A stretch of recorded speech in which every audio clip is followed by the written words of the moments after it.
Hola Caracola, ¿qué tal estás? Siempre me emociona mucho decir esta frase cuando ya llevo un tiempo sin grabar.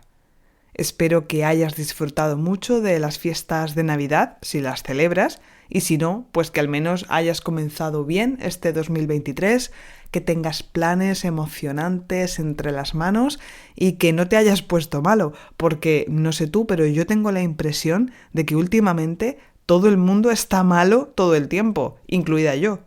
Pero no te preocupes, Caracola, ya estoy mejor y tengo muchas ideas para esta nueva temporada del podcast, donde te voy a traer más historias curiosas e inspiradoras sobre el mundo hispano y, como siempre, adaptadas a niveles intermedios y avanzados de español.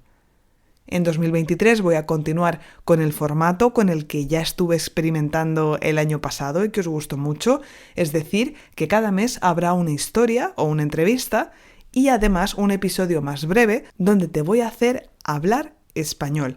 Quiero que pases de la teoría a la práctica y que dejes de consumir contenido de manera pasiva para que actives tu español. He querido comenzar la temporada con una entrevista que sé que os gusta mucho, especialmente a todas esas personas que me escribís diciendo que os cuesta comprender las conversaciones en español. En este episodio charlo con Lucía, que a lo mejor ya conoces del canal de YouTube o del podcast que se llama igual R que L, y hablamos de un tema que me parece que te va a llamar la atención. ¿Por qué en España todo el mundo quiere ser funcionario? ¿Qué hace exactamente un funcionario? ¿Y cómo se llega a ser funcionario en España? ¿De verdad tiene tantas ventajas como parece? Venga, te dejo con la entrevista que comienza en 3, 2, 1.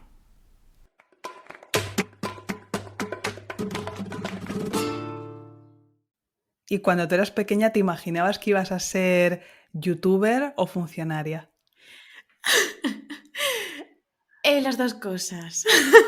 ¿Youtuber funcionaria? Cuéntame. Youtuber no exactamente, pero yo siempre he sido de meterme en todos los jaleos que pudiera y en cuanto en cuanto empezó YouTube, yo me abrí una cuenta, me descargué un programa de edición de vídeos y realmente no era para mí, era para ayudar a mi hermano a subir vídeos de juegos y los editaba yo, los subíamos, una fricada buena. Pero vamos, sí, lo de funcionaria iba por defecto.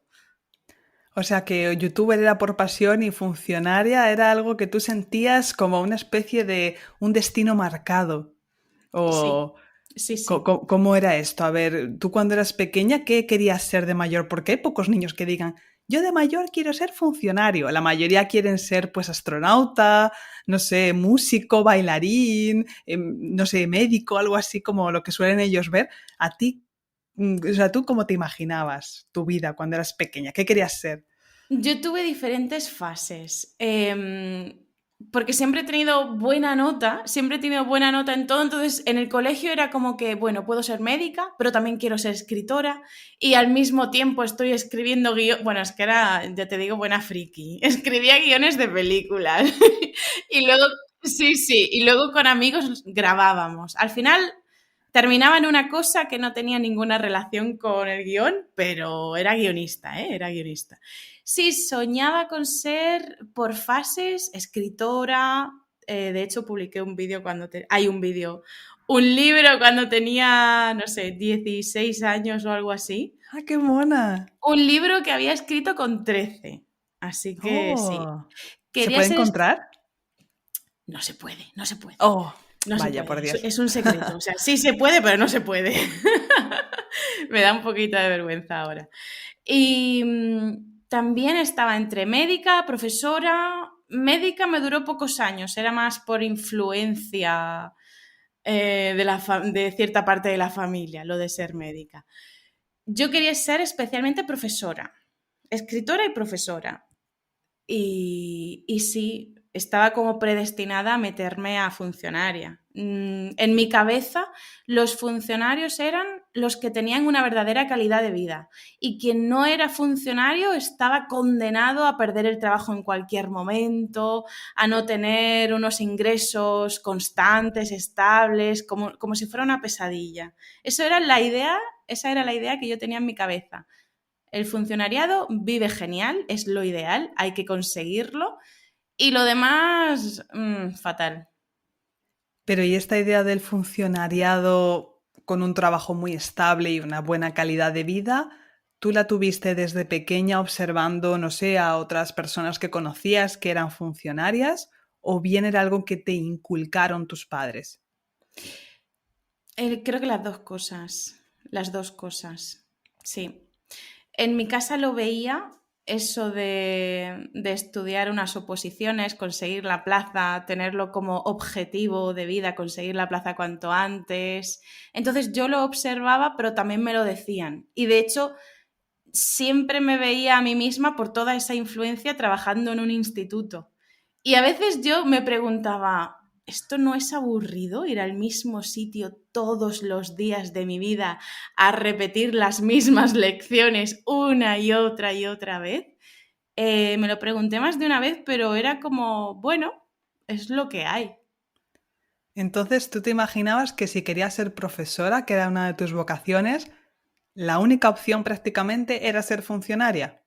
Sí, sí. ¿Y en España es posible ser profesor si no pasas la oposición? Sí, de diferentes maneras, trabajando para otros bueno, en escuelas privadas, en academias privadas o emprendiendo, como es mi caso ahora. También puedes trabajar en colegios privados, institutos privados, Sí, pero en ese caso eres asalariado, ¿verdad? sí, exacto. Es ¿Y no decir, era algo que te llamara la atención? No, porque siempre he sido fan de la escuela pública, así que no se me pasaba por la cabeza trabajar en la escuela privada, en absoluto. Siempre defendía, yo era la típica que desde pequeña siempre está en las manifestaciones por una educación pública de calidad, así que eso de trabajar en un instituto privado, no. Luego te das cuenta de que realmente no tiene por qué estar relacionado querer una educación pública de calidad con ofrecer tus servicios como profesor en algún momento de tu vida a una escuela privada. Pero no me gustaba la idea porque no estaba dentro de mis valores, así que no me lo planteaba. Y al final ha sido un poquito extraño porque he acabado emprendiendo, que más o menos es crear también algo privado, pero bueno. Sí, pero esto es curioso lo que cuentas porque puede que choque a algunos de los escuchantes del episodio que realmente en España hay una buena educación pública y los profesores de la pública son orgullosamente profesores de la pública, Sí, contrariamente a lo que pasa en otros países. Por ejemplo, yo sé que mi pareja es de México y allí para tener una vida exitosa tienes que estudiar en una escuela privada. A la madre escuela mía. pública van personas que no tienen muchos recursos y prácticamente es una especie de condena a tener un trabajo pues peor pagado, con peores condiciones, hay mucho fracaso escolar, entonces pues esto en España es verdad que es muy diferente. Sí, completamente, yo diría. Eh, Incluso a nivel personal, cuando sueles escuchar que alguien ha estudiado en un colegio o en un instituto privado, dices, uy, probablemente es un poco rarito, Sí, le han por tenido que decirlo de pagar, forma educada. Sí. es eso, le han tenido que pagar los estudios que no podía sacarse, que no podía obtener con su propio esfuerzo, ¿no? Sí, sí, también.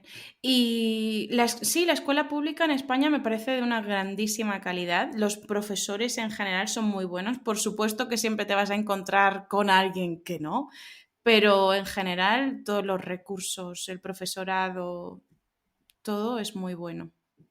Entonces, claro, estos profesores que son tan buenos lo son porque han pasado un proceso de oposición, un proceso de selección a través de un examen que es muy exigente para ser funcionarios, ¿verdad? Y aparte de los profesores, qué otras personas o qué otro tipo de trabajo puedes tener si eres funcionario? ¿Qué otro tipo de trabajo? Pues de todo, cualquier trabajo que sea para el Estado, por ejemplo, en el ayuntamiento. De hecho, tenemos asociados, y esto ya son estereotipos y no tan estereotipos, pero tenemos asociados a los funcionarios con esas personas vagas que van a trabajar cuando les da la gana, luego se salen a tomarse un café, luego vuelven, luego otro café a media mañana y así. Sí, cualquier trabajo que sea público, subvencionado por el Estado y para el que han tenido que hacer unos exámenes, son unos cuantos, la Guardia Civil, la policía, muchísimos.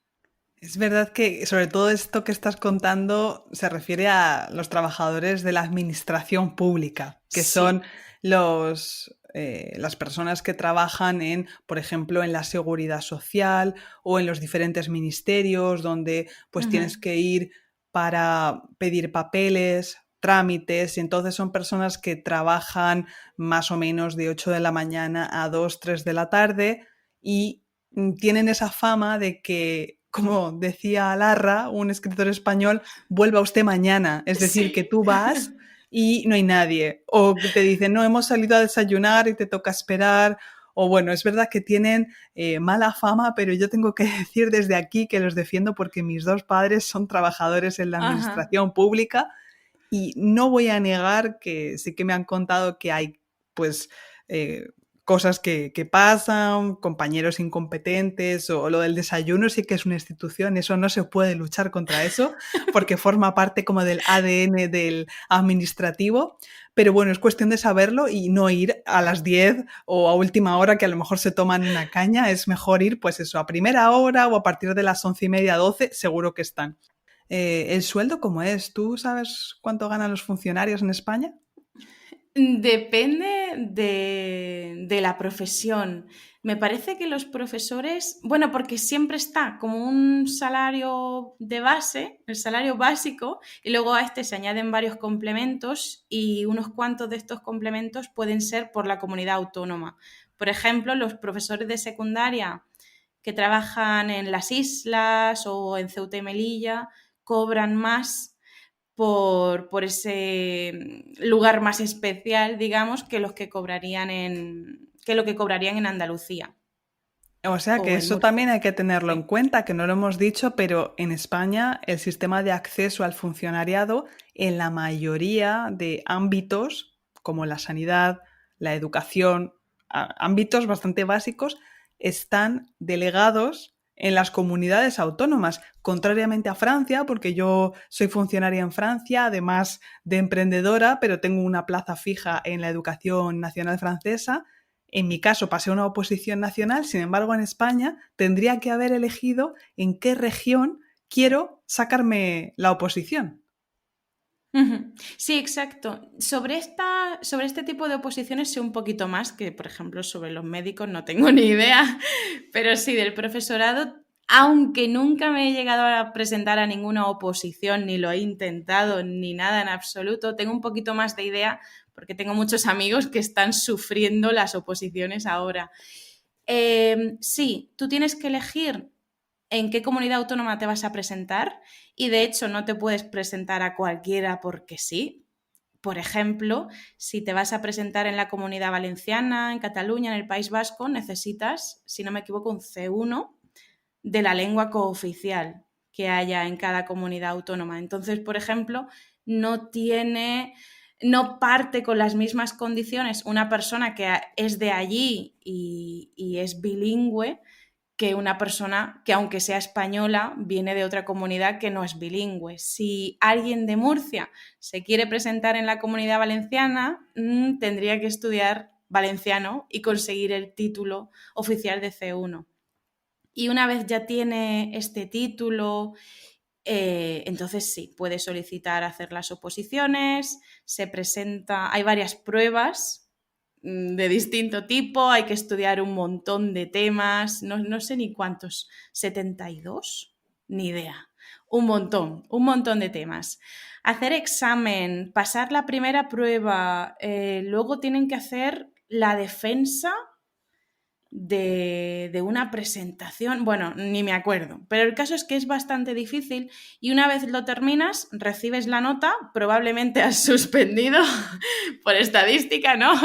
Nadie aprueba, muy poca gente aprueba unas oposiciones a la primera y aunque haya aprobado, tiene que competir con los demás candidatos y si tiene menos nota que los demás candidatos, aunque haya aprobado, pues probablemente se queda sin plaza.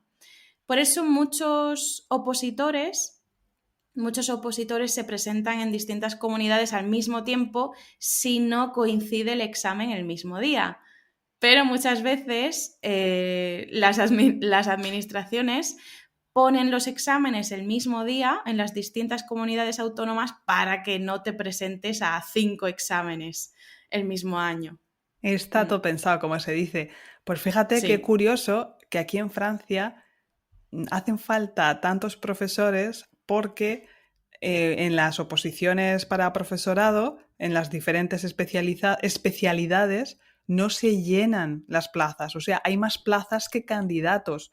Pasa en matemáticas, en idiomas muchas veces, que se ofertan cada año, vamos a poner 400 plazas de profesorado, se llenan 200 y el resto se llenan con profesores contratados porque pues no hay suficientes personas que quieran ser funcionario en Francia, contrariamente a lo que pasa en España. Eso es bastante diferente. ¿Y a ti qué te parece esto de que sea por regiones?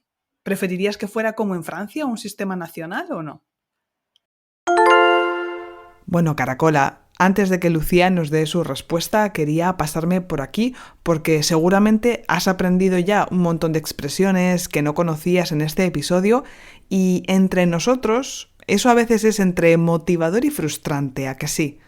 Cuando eres estudiante intermedio de español, tienes la impresión de que la aventura de aprender español nunca termina y de que cuanto más aprendes, más te queda aún por aprender. Si te preguntas cómo consolidar tu nivel intermedio este 2023, quiero invitarte a la clase gratuita que voy a dar el miércoles 8 de febrero a las 5:30 de la tarde, hora de París. Te voy a proponer un test de nivel en directo para que puedas situarte y además te llevarás un montón de ideas para poder seguir progresando hacia el nivel avanzado. Inscríbete en sicomprendo.net/test intermedios. Repito, sicomprendo.net/test intermedios. A ver, yo tengo sentimientos encontrados con esto. Tengo pensamientos enfrentados. No sabría qué decirte. Porque por una parte, yo estoy de acuerdo en que una comunidad autónoma que es bilingüe defienda su lengua cooficial para que no se pierda, que siga siendo importante, que las personas tengan que estudiarla, que le den cierto poder para que no se pierda, porque al final las lenguas, está demostrado históricamente, se pierden y es una pena. Pero por otra parte es injusto para una persona que no ha nacido ahí y sin embargo es también del mismo país. Es injusto que un catalán pueda venir a Murcia sin tener que hacer nada extra y que un murciano no pueda ir a Cataluña y necesite hacer algo extra. No parten con los mismos derechos, vamos a decir.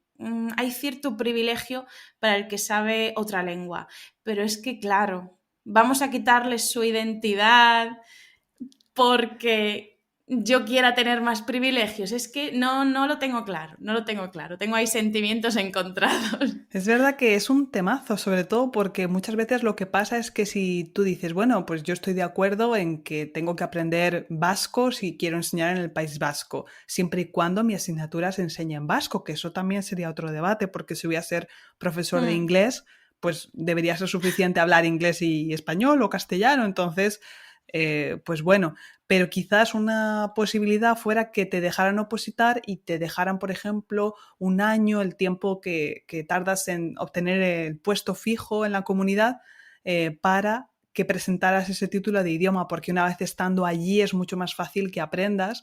Sin embargo, si vienes, por ejemplo, como yo de Castilla-La Mancha, es que no hay ningún sitio donde puedas aprender vasco. Ahora sí, con la enseñanza online es un poquito más fácil, pero es que antes, aunque quisieras, era imposible aprender catalán, vasco, gallego. Entonces sí, es verdad que en ese sentido no partimos todos desde el mismo punto.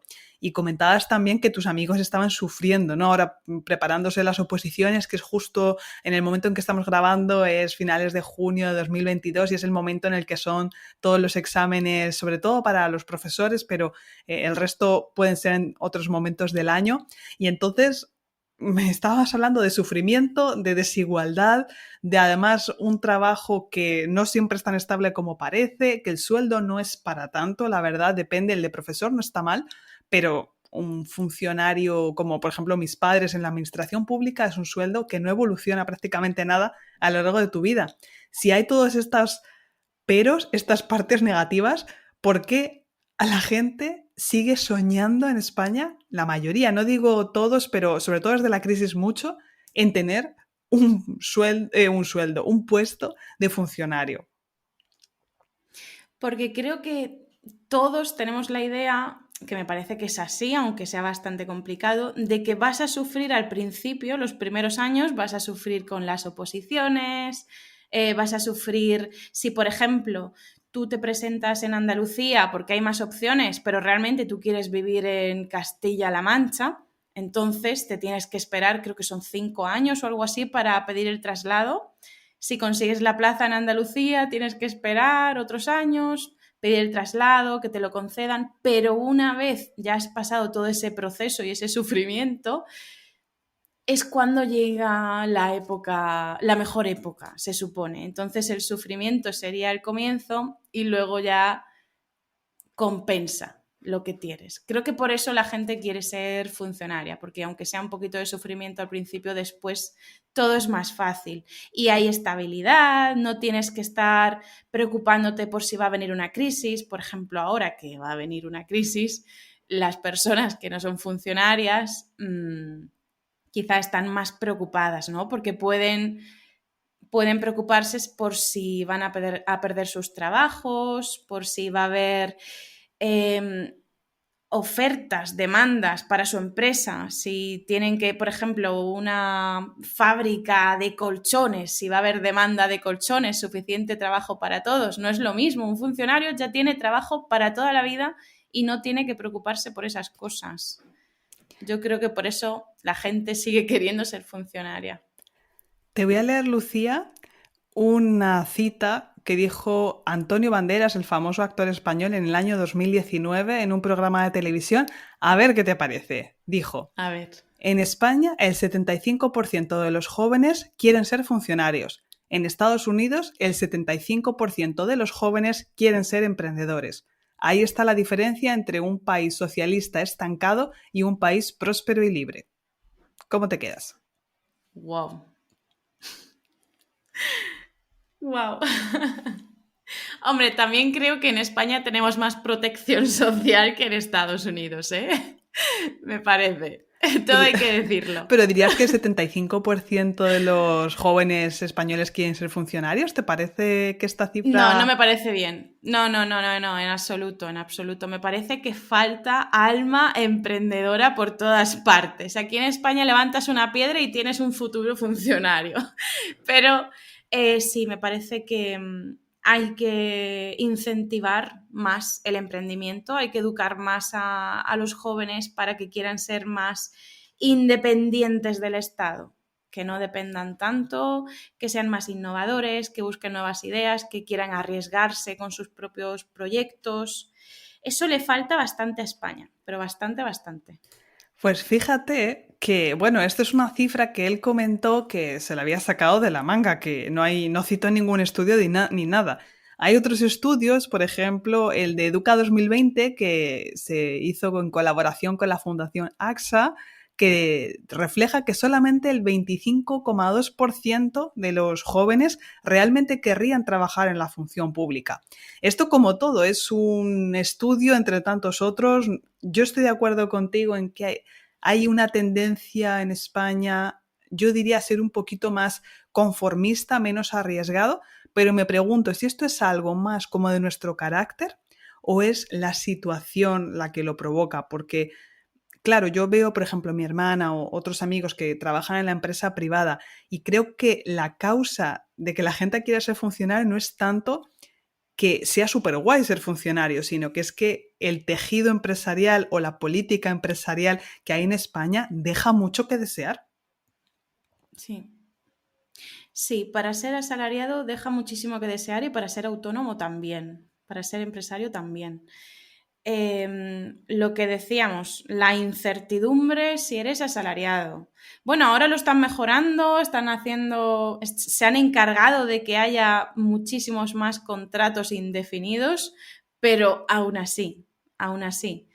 Hay muchísima incertidumbre, los salarios no son los mejores y ahora después de la crisis en absoluto. Ahora ser 1000eurista es casi un privilegio, cuando antes era lamentable. Y sí, no hay protección hacia el autónomo y cada vez tenemos más impuestos. Esto parece un cliché, pero es que es así. Cada vez hay más impuestos y España es un país que tiene impuestos como por ejemplo sobre el patrimonio y muchos otros que no sabes en qué momento van a cambiar y por eso hay tantas personas autónomas y ya con empresas que prefieren irse de España porque sienten que en cualquier momento van a seguir subiendo los impuestos y no se sienten a gusto, no se sienten protegidos. Eso es verdad y creo que lo vamos a desarrollar un poco más todo este tema en el episodio complementario que vamos a grabar hablando de la cultura empresarial en España. Pero es verdad que si hablamos un poco de más el mundo de la empresa privada, yo lo que veo es que hay muchísima explotación laboral, algo que Sí. no veo aquí en Francia. El trabajador aquí está blindado, no se le puede echar por cualquier cosa, los salarios son más altos que en el sistema de funcionariado, por eso son más atractivos también, más posibilidades de evolución, más complementos salariales, pero es que en España el que es asalariado es que echa horas por un tubo, es decir, que trabaja muchísimo y no se lo pagan. No sé, tú, ¿cuál es tu experiencia en este aspecto? ¿Has trabajado alguna vez en una empresa privada en España? Sí, he trabajado. Cuando estaba estudiando la carrera, los fines de semana trabajaba en bares. Estuve trabajando en 2 bares distintos. Bueno, antes, durante finales de mi adolescencia, también trabajé en alguna feria y eso. Pero sí, mis 2 trabajos principales en empresas privadas en España fueron en 2 bares y no me puedo quejar, la verdad. El problema es que era hostelería. Hostelería. Y eso es, aunque tú te lleves bien con los jefes, haya buena relación, te paguen lo que te tienen que pagar, siempre hay cosas en negro. Siempre. Es una cosa increíble. Esto no lo he visto en otros países. Pero es increíble porque, por ejemplo, en hostelería tú sabes a la hora a la que vas a entrar, pero muy probablemente no sabes a qué hora vas a salir. Y sin ir más lejos y sin decir datos, ¿eh? Hola Hacienda, buenos días. Sin decirle datos a Hacienda, por ejemplo, en uno de los bares en los que trabajaba, que era un bar que abría los fines de semana hasta bastante tarde, pero no de forma legal, porque sus permisos eran hasta las 2 de la mañana. Por el tipo de bar, por el tipo de local, podía abrir hasta las 2 de la mañana. Pero, ¿qué pasaba? Que él echaba la llave y si la policía pasaba, pues el bar estaba cerrado. Lo que pasa es que la gente estaba dentro. Entonces, a lo mejor me podía tirar ahí trabajando hasta las 4 de la mañana. Sí, me pagaba esas horas. Claro que sí, me las pagaba y me daba a veces dinero extra porque había habido mucho jaleo, mucho trabajo, lo que fuera, pero en el contrato constaba hasta las 2 de la mañana. Yo tuve buenas condiciones en el sentido de que se me respetaba el dinero que se me tenía que pagar, malas condiciones en el sentido de que no se respetaba el contrato, de que no tenía la seguridad de a qué hora iba a terminar mi jornada laboral, pero sí que hay muchísimas otras personas en el sector privado, bueno, con malísimas experiencias de pues lo mismo, aunque no fuera hostelería, entrar a una hora, pero si unos clientes, por ejemplo, en una clínica, me da igual, médica, lo que sea, cualquier tipo de clínica, que tienes que atender al público, tienes que, por ejemplo, de secretaria, de lo que sea, si hay personas que llegan más tarde, que se atrasa tu turno de trabajo, pues aún así no se te va a respetar lo que tienes en tu contrato de a qué hora vas a salir, porque si los jefes te piden, oye, necesitamos que te quedes hasta esta hora porque se han retrasado los turnos, pues estas personas, estos trabajadores se tienen que quedar. Y si les dicen a los jefes, no, que yo me voy, hasta luego, pues igual te piden que no vuelvas al día siguiente. Y aparte de esas horas, también hacen la jugarreta, también hacen esta picardía de hacerte un contrato de 30 horas o de 35 y luego pagarte 10 horas en negro. Y eso cuando te las pagan, que se supone que habitualmente sí, pero seguro que hay casos en los que no. Salarios en negro, inseguridad de horarios, también jefes que son bastante déspotas, bastante dictadores, maleducados, y luego no es muy sencillo denunciarlos, no es muy sencillo demostrar que se están comportando mal contigo. Y claro, otro problema que hay es que tú puedes abandonar tu trabajo cuando tú quieras, pero si tú te vas voluntariamente, no cobras luego la ayuda del paro. Tienen que despedirte para que tú puedas cobrar la ayuda del paro. Así que ese es un problema. Aquí has tocado muchísimos temazos y claro, yo cuando te escuchaba hablar pensaba en cómo reaccionaría un francés ante todo lo que has contado y claro, aquí como la ley blinda, protege al trabajador, pues el trabajador si le dicen no, te tienes que quedar más tiempo, diría no, aquí acaba mi turno y te buscas la vida, ¿no? No es mi problema. Y es verdad que al tener ese apoyo legal, que es el que falta en España, pues el trabajador se siente mucho más protegido para poner límites. Y es verdad que también el francés es cultural, pero es mucho más protestón. Yo a veces siento que Sí. en España somos muy como de cooperadores, pero también un poco sumisos, como diciendo, bueno, ¿qué me cuesta quedarme un rato más? Porque todo el mundo lo hace. Entonces esa presión de grupo de no vas a ser tú el que cree ese mal rollo o el que quede como el quejoso, pero es verdad que yo sí que pienso que hay que decir que no. Llega un momento que si todo el mundo empezara a decir que no, pues el jefe déspota, por muy tiránico que sea, llega un momento que no puede seguir, ¿no?, con estas prácticas. Pero bueno, esto es todo un temazo que vamos a seguir en tu episodio. Muchísimas gracias, Lucía, por haberte pasado y nos vemos en tu podcast. Perfecto, allí nos escuchamos. Y os invito a que os acerquéis por mi podcast que se llama RQL para hablar español. En él vais a tener el episodio que he hecho con Paloma, en el que vamos a estar hablando de emprendimiento, de cómo es emprender en España, también un poquito en Francia, de las condiciones de los autónomos y otras cositas. Pero aparte también vais a encontrar episodios sobre español vulgar, español coloquial, cultura española, sociedad, un montón de cositas. Y si también os gusta YouTube, pues que sepáis que me tenéis allí en el canal RQL.